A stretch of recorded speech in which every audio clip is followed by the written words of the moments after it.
everybody? Welcome back to another Amateur Hour Sports podcast. My name is Jacob, and Nihan is joining me again for this episode today. How's it going? Pretty good. We're gonna be talking about the NBA again. We're talking who are the most surprising teams so far this season in the NBA, and by surprise we mean in a good way, not in a bad way, like teams like Atlanta or like New Orleans. But I kind of got the idea for this podcast because there were a lot of people on ESPN talking about how the Toronto Raptors were the most surprising package in the NBA this season. But I mean, if you knew anything about the Toronto Raptors, you knew this team was still competitive, still a playoff team, even without Kawhi Leonard. And they're still doing fine, even without the likes of Marc Gasol, Pascal Siakam, and Norman Powell available in their lineup. They just beat the Boston Celtics. I know they lost to OKC, but at the time of recording, they're 3-3 without these guys. So there's pieces who can fill in. But we're going to say who we think are the most surprising team, the actual most surprising team so far. And do you want to get us started on this one? Okay, so I have two teams from the East and one team from the West. Yeah? So my first team from the East is the Charlotte Hornets. And so Charlotte's not doing amazing. They're not in a playoff spot right now. I think they're 2.5 games out of an 8th spot in the East, which isn't great. Because the bottom half of the East is pretty ass. Yeah. Not being in a playoff spot, you're not that great of a team. But the reason they're surprising to me in a good way is going into the season, I expected them to be like last or second last, like fighting for a lottery draft pick with the Knicks. Mm-hmm. Simply because Kemba left, and without Kemba, like their team had nothing. Like they signed Terry Rozier. Scary Terry. Scary Terry was their biggest addition this summer, so that's your biggest pickup. That's and you lose a franchise player. I don't know how great you're gonna do, but they've actually done a lot better than I expected. They're 13-22 right now, which again is not good at all. It's a pretty bad record. But they've lost 5 in a row. Yeah. But it's much better than what anyone had expected of them to do this season, and a lot of that is because Devontae Graham's had probably the most improved player award, like in his. Oh yeah. Like he's probably winning that. He's the MIP for me. But like he's been carrying them a bit more. And Scary Terry's also been having a pretty good season. Like efficiency wise for the volume that he's been playing at. His efficiency hasn't really taken a hit, which was expected from him. So I guess he's also having a pretty decent season. But that was my first team. The second team is from the East is the Miami Heat. And Miami's been a pretty big surprise in my opinion, and I'm pretty sure like most NBA fans would say this, that no one really expected them to be contenders from the East, but right now it looks like they could be like a team coming out of the East. They're 24 and 8. Yeah. They could. Yeah, you're right. They could come out of the East. Yeah, they could easily, if the matchups play well, like come April, May, like they could easily be contending for the finals this year. Mm-hmm. And I think the main reason for their success this season is their young core. Like, they're 3 rookies or like sophomore, I guess Duncan Robinson, second-year player, but the 3 of them, Tyler Hero, Duncan Robinson, and Kendrick Nunn, have been like exceeding all expectations this team is anyone nuts. had for them. Like, we thought this team would be like Jimmy Butler and like Adebayo taking a next step, but they've like their whole starting five is playing really well. Not even a ton of people thought that Bam Adebayo would all of a sudden explode like he is. He's averaging a double-double. Yeah, I guess he's also a most improved candidate. Yeah, like 100%. They have 2 most improved players on their team. So. And there's like this is literally a 10-player deep team. Yeah. Like there's 7 guys averaging at least 12 points. There's another 2 averaging at least 8. Like the 10th guy, Myers Leonard, he starts for them. He doesn't get starter minutes, but he literally starts for them, gets almost 20 minutes a game. And like Kelly Olynyk's not a scrub. Derek Jones has proven that he's not a scrub and he can be a serviceable player. Then you got these 7 guys: Robinson, Hero, Dragic, Nunn, Winslow, Adebayo, Butler. All of them averaging at least 12 points. And Winslow and Dragic have been injured for a lot of the season as well. Yeah. So they didn't have some, like, Dragic's a key player off their bench. Oh, he's been so good. He's been so good in the last couple of weeks. Like, without having them for much of the season as well, like, I think come playoff time, like, they're definitely going to be a team that could beat any team in the East, I would say. Yeah. Maybe not Milwaukee if Giannis is fully healthy and, like, if their whole Bledsoe's there's back. Definitely a problem trying to guard Giannis, especially if Bam Adebayo is, like, the center getting crunch minutes. Yeah, so... But I still think that they could definitely put up a fight with every team in the East this year. I mean, which was not expected. I just watched their game against Philly, which was like a very good game.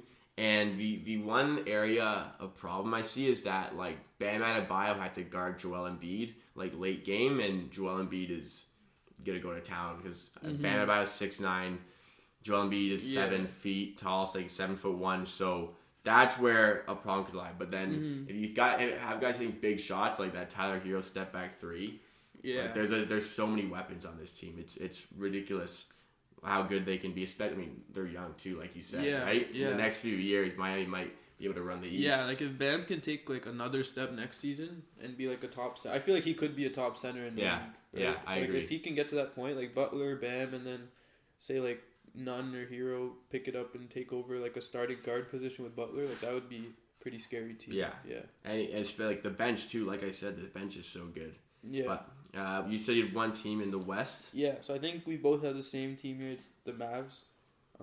They're the only real surprise from the West that I see. No other team. I mean, like positively. OKC. Yeah, OKC would also be a. I guess yeah. No, I didn't expect them to be over 500 right now, but the Mavericks are definitely like the main surprise. I didn't think they would make the playoffs, or if anything, they would maybe sneak in as like an 8th seed. Simply because I didn't think Porzingis and Luka would do so well together already. Like I thought it would take them maybe like half a season to actually get into it. Yeah. But Luka himself, like just Doncic. alone, has been going off, and like alone, he's carried them to the 5th seed. I'd say like it's all yeah, him. because the rest of the team, based no on one him. like Porzingis has not had that great of a season, which is expected because like he was he's away been out for a year. 2 years, from basketball, so you wouldn't expect him to come back like he was. But like Luka's just been crazy. Like as a 20-year-old, 29 points per game. Yeah. He's averaging 9 assists, 9.5 rebounds. He's like putting up triple doubles every week, basically. Unbelievable. I mean, before the season in my NBA predictions episode, I said that like I think they had a chance at the 8th spot, but I still don't think they would have gotten that 8th spot. But because of how good Luka Doncic has been, just running the floor, playing point guard basically for them. I mean, I get a lot of LeBron James vibes off of like Luka Doncic's IQ. Do you feel the same way? Yeah, like I feel like he reads the game like better than anyone in the league right now at his age. And he's 20. Yeah, like it's crazy. Like he's 20, Porzingis is 24. I think an underrated part about this team is how they've filled out the rest of their roster. They've done it very well. Like they've gotten a lot of outside shooting. Like Tim Hardaway was a good pickup. Seth Curry is like a great pickup because of how good he is from 3, right? Can just constantly hit his shots. DeLon Wright was, I think, an underrated pickup in the summer. Like Raptors fans know about DeLon Wright, what he can offer from the guard spot. Like you've limited JJ Barea's minutes. I don't think he should have been playing as much as he did last season, but they've limited him. Even guys like Jalen Brunson are starting to play a little bit better. Like Jalen Brunson is a former NCAA champion with Villanova, was a starting point guard there, but even he is starting to play really well. So I think obviously it's Luka Doncic's team, but I think an underrated part about the Mavs is how good the rest of the guys around him have been. Because Porzingis, like you said, has not been right up to his best, but they're still putting up good numbers for everybody else. Like Tim Hardaway, 14 points. Seth Curry's almost at 10 points. DeLon Wright at 8. Even like I think Dwight Powell's another one that's going under the radar. Like him and Luka Doncic running that pick and roll tandem so well together. Like I think they need like another big man to support Kristaps because Powell's pretty good, and I guess he could be like if he takes another step, maybe next year he could be a starting center for you.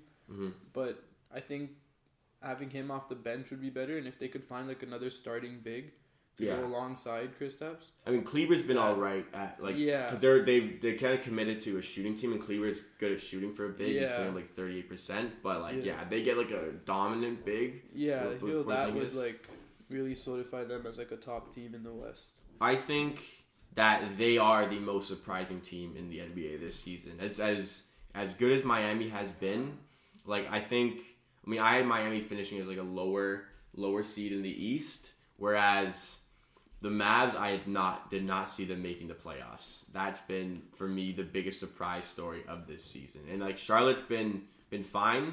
that like I'm very like that's another one, but like they're not even in a playoff spot. They're right now 13-22 at the time of recording.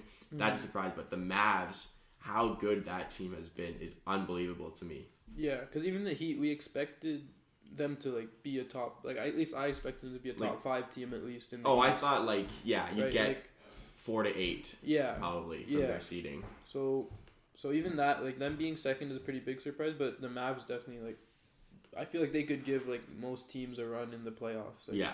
So I guess for Miami though, their surprise factor has them as a team we can see coming out of the East.